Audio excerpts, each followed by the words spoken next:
Muy buenas amantes del tenis. Hoy quiero hablarles sobre un tema que ha estado discutiéndose mucho últimamente, ha circulado mucho por las redes y es la posibilidad de que se junten la WTA y la ATP. Es decir, una posible unión entre el circuito masculino y el femenino. Cabe aclarar que cuando se habla de una unificación, se busca que la ATP y la WTA se junten en términos de organizaciones, es decir, no se está buscando una unión de circuitos como tal en términos de tenis, o sea que no estamos persiguiendo la meta de que, por ejemplo, Federer se pueda enfrentar a Serena Williams en la final de Wimbledon, porque sabemos que eso es muy improbable, sino más bien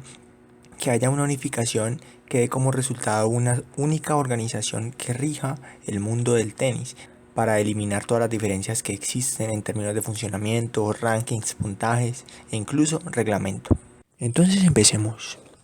El tema explotó básicamente cuando Roger Federer publicó este tweet que dice: solo me preguntaba,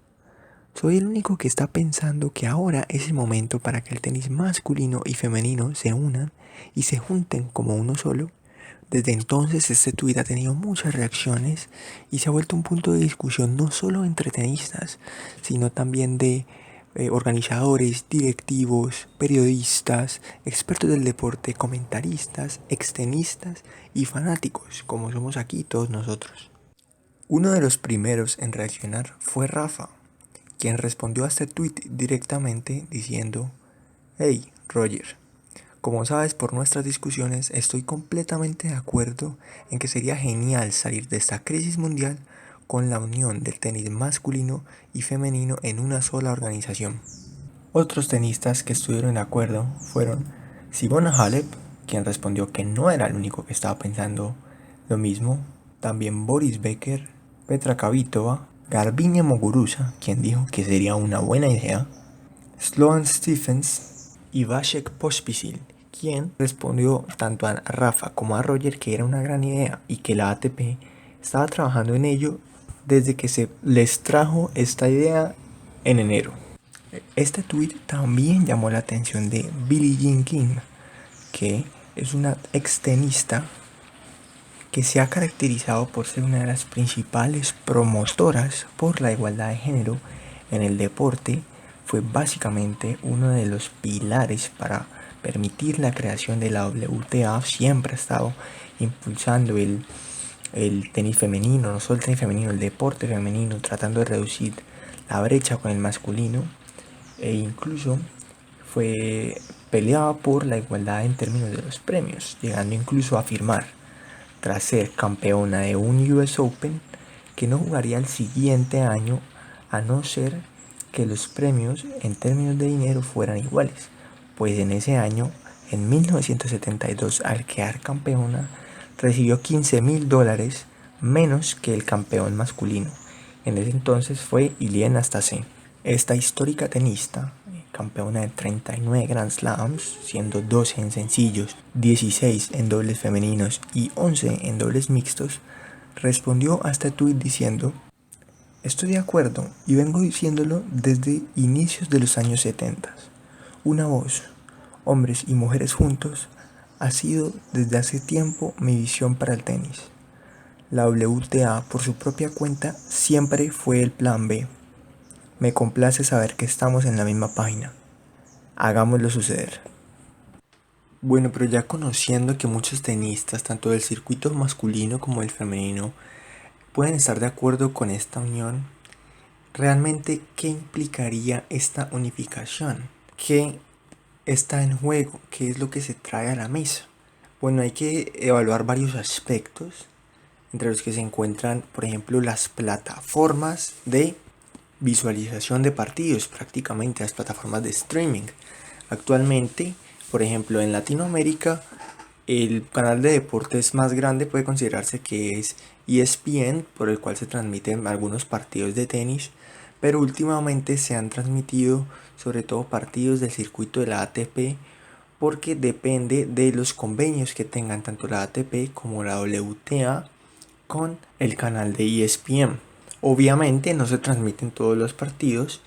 Pero si uno quisiera gozar al máximo tanto del tenis masculino y el tenis femenino, tendría uno que adquirir por separado una membresía, por decirlo así, a cada plataforma de reproducción, puesto que la ATP tiene una y la WTA tiene la suya propia. Es decir, que ambas son separadas y un buen fanático del tenis que le gusta ver un poco de ambos circuitos, pues le tocaría que pagar el doble prácticamente o 2 veces por una suscripción para ver su deporte favorito, pero en distintos circuitos. Por eso el hecho de que la ATP y la WTA se unieran pues sería muy positivo para el fanático, puesto que tendría todo al alcance en un solo lugar, de pronto en su aplicación,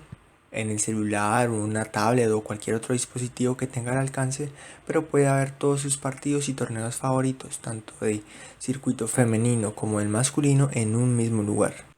Y los torneos son justamente otro aspecto. No se puede comparar de manera equitativa los torneos que hay en el circuito masculino al femenino, puesto que los torneos de la ATP y la WTA no son exactamente equivalentes. El circuito masculino es un poco más fácil comprender porque los tipos de torneo incluyen en su nombre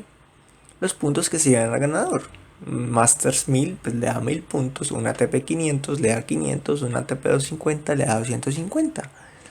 Este no es el caso en la WTA y si quieren estudiar este tema a mayor profundidad, haré un próximo video explicando cómo funcionan los puntos y los torneos del circuito WTA.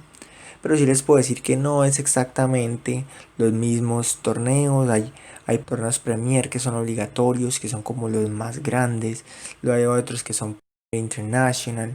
Y así sucesivamente. O sea, son torneos que funcionan de manera distinta y esto puede confundir al fanático, tanto para el tipo de torneos como para los puntos del ranking, puesto que uno no está familiarizado exactamente cuántos puntos ganarían los tenistas del otro circuito. Si por ejemplo yo soy más seguidor del circuito masculino que del femenino, me tiendo a confundir un poco más en el femenino, y a los que son más seguidores del femenino les pasará en el sentido contrario. Entonces, si se logra una unificación exitosa, pues todo este dilema se acaba para los fanáticos, para mí también, dejarnos dolor de cabeza y todos podemos comprender exactamente cuántos puntos ganaría Serena Williams si queda campeona de un torneo y cuántos puntos ganaría Roger Federer si queda campeón de otro torneo. Sería de gran ayuda poder entender esto mejor y sería muy favorable y mucho más fácil de entender para los fanáticos.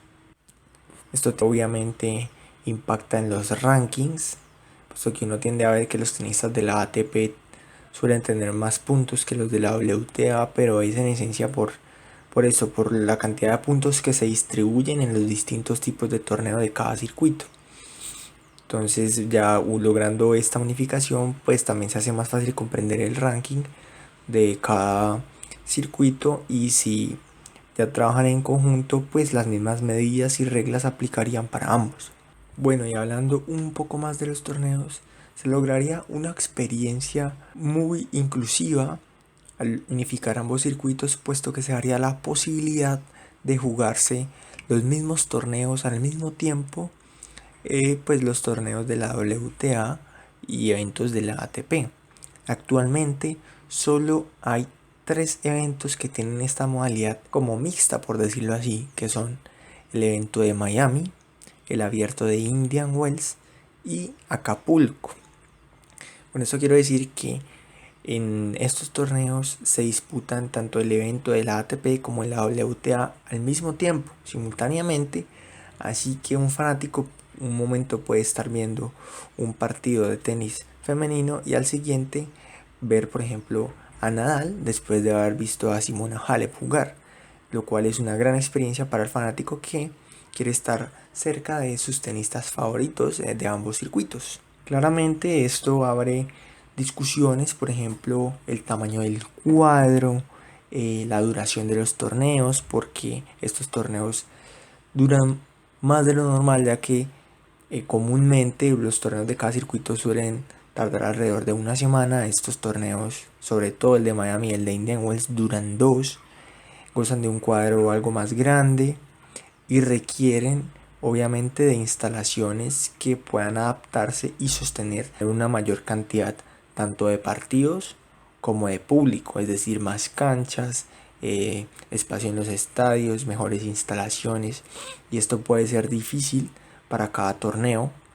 Obviamente no es que cada torneo pues tenga que poder abastecer a ambos circuitos al mismo tiempo, pero sí se podría obtener más eventos de este tipo, lo cual sería muy favorable para el mundo del tenis en general, sobre todo para los fanáticos. Bueno, y continuando un poco en la rama de las demandas logísticas, se podría tener la posibilidad de gozar de más eventos de dobles mixtos. Esto actualmente solo está disponible en los 4 Grand Slams y en los Juegos Olímpicos. Y pues en exhibiciones o torneos amistosos como era la Hopman Cup antes de ser reemplazada por la ATP Cup, lo cual pues fue triste que prácticamente le quitara la participación a las mujeres de un torneo en el que se disputan los distintos países. Pero el hecho de que la ATP y la WTA se pudieran unir creando una organización, pues podría dar lugar a estos eventos de dobles mixtos, donde podríamos ver no solo en los Grand Slams a los mejores tenistas de ambos circuitos compitiendo juntos, es decir, parejas que se han visto como Murray y Serena Williams, y este tipo de combinaciones nuevas que serían muy favorables y muy novedoso de ver para todos los espectadores y lograría una mejor integración entre tenistas. Un último tema, y es un tema del que no quiero hablar mucho o profundizar demasiado porque es muy polémico y sería un video entero prácticamente, pero es el tema del dinero, de la paga en premios. Habitualmente el deporte masculino y el femenino se manejan separados el uno del otro y es cada uno por su cuenta. Así que el dinero que reciban los deportistas que hacen parte de esta organización pues dependerá del trabajo que haga dicha organización. Por eso vemos que el mejor futbolista del mundo gana muchísimo más que la mejor futbolista del mundo, porque se rigen el fútbol masculino y el femenino por entidades distintas. Este es el caso también con la ATP y la WTA, donde en algunos torneos, y por ejemplo si se toma en cuenta los Grand Slams como el US Open, la cantidad en dinero de premios es igual para ambos circuitos, no siempre es el caso en todos los torneos. La unificación tanto de la ATP como de la WTA en una sola organización daría como resultado que el premio en dinero fuera igual para tenistas de ambos circuitos. Es decir, que se debería eliminar la brecha en la paga que existe actualmente y establecer un estándar para que el dinero solo dependa de la ronda alcanzada en un torneo específico y no del género. Eso es un tema delicado que tiene que hablarse, ver si los hombres estarían dispuestos a dividir el dinero ganado de igual forma, de manera equitativa, o si las mujeres de pronto estarían dispuestas a aceptar menos de un 50-50, o si existe otra mejor solución, porque actualmente la ATP es más fuerte económicamente que la WTA, pero por ejemplo en 2002 este no era el caso. En 2002 también se intentó una unificación de la ATP y la WTA, precisamente porque la ATP quería aprovechar la popularidad del circuito femenino debido a la aparición de las hermanas Williams. Era como la época dorada del circuito femenino y la gente estaba muy pendiente de el tenis femenino por la aparición de estas nuevas jóvenes tenistas. En ese entonces por eso la WTA tenía mayor poder económico que la ATP, pero ahora se da el caso contrario. Así que se debería encontrar una solución que beneficie a todos, porque hay momentos en los que si siguen funcionando de manera separada, pues algún tour estará mejor que el otro. Y por eso es que solucionar este tema pues se vuelve un poco delicado, porque depende de la cantidad de espectadores y fanáticos que esté atrayendo cada circuito respectivo en el momento. Para terminar, quisiera simplemente agregar que en realidad, a pesar de presentar muchos obstáculos, es una posibilidad que debería estudiarse y trabajarse más a fondo. Obviamente, todavía no se tiene todo perfecto, todavía no hay todas las respuestas o soluciones, pero es un gran paso para el deporte, es un gran paso para que el tenis sea un pionero en la unificación del deporte y que sea independiente del género. Actualmente, la ATP y la WTA compiten entre sí por patrocinadores, sponsors, derechos deportivos, derechos televisivos, pero si se lograra una unificación, ya no pasaríamos a competir dentro del tenis, sino el tenis como un todo pasaría a competir por estas mismas cosas, pero con otros deportes. Estos obstáculos que se han mencionado y que deben estudiarse son algunos que han estado presentes por décadas, puesto que esta idea de la unificación no es nada nuevo, pero ahora es un gran momento para poder estudiarlas con más detenimiento, a mayor profundidad y poder darle la mejor solución y que satisfaga a la mayor cantidad de personas y entidades posibles, puesto que desde el punto de vista del fanático puede verse muy positiva, hay que tener en cuenta que esto es un tema también de empresas. Y si en el momento la ATP es más fuerte que la WTA, es lógico que ellos piensen que no necesitan de la WTA para subsistir, así que debe encontrarse una forma o un valor agregado que le pueda traer el circuito femenino al masculino con esta unificación. Esto también lo mencionó Andy Roddick, diciendo que desde el punto de vista de WTA y ATP, debe verse si la unión puede potenciar al punto de que se pueda pedir mejores tratos de la televisión para que todos ganen financieramente y ver cuál sería el valor agregado para la ITF. En teoría es genial, pero se debe ver la viabilidad financiera y ver si la unión sería beneficiosa desde el punto de vista económico. No obstante, a pesar de los obstáculos, Vasek Pospisil también mencionó que los CEOs de la ATP se acercaron al consejo de jugadores para mostrarles la visión hacia la que están trabajando y tenían buenas respuestas para todo lo que se les preguntaba, respuestas que podían satisfacer a ambas partes. Pero eso todavía se mantiene como una visión a largo plazo. El tenista canadiense también manifestó que es difícil tomar una posición o una decisión, un punto de vista, ya que no hay mucha información para formar una opinión o sacar conclusiones, lo cuales son retos para definir de qué lado está uno realmente. Si no, pregúntenle a Nick Kyrgios, pues recordemos que en el tweet Federer preguntaba que si él era el único que estaba pensando en una unión entre la ATP y la WTA, a lo que Kyrgios respondió que sí, o sea, como quien dice, es el único que lo está pensando en su opinión, lo que da indicios de que Kyrgios puede o no estar muy de acuerdo con esta unión o está inconforme porque no ha sido consultado sobre su pensamiento debido a que él es un jugador miembro del ATP, así que considera que su voz debería ser oída, escuchada, así como él también debería brindársele mayor información para, como dice Vasek Pospisil, tomar una posición respecto al tema. Y bueno, este fue el video de hoy. Dale me gusta y suscríbete si te gustó el video y para que estés al tanto de nuestros próximos videos.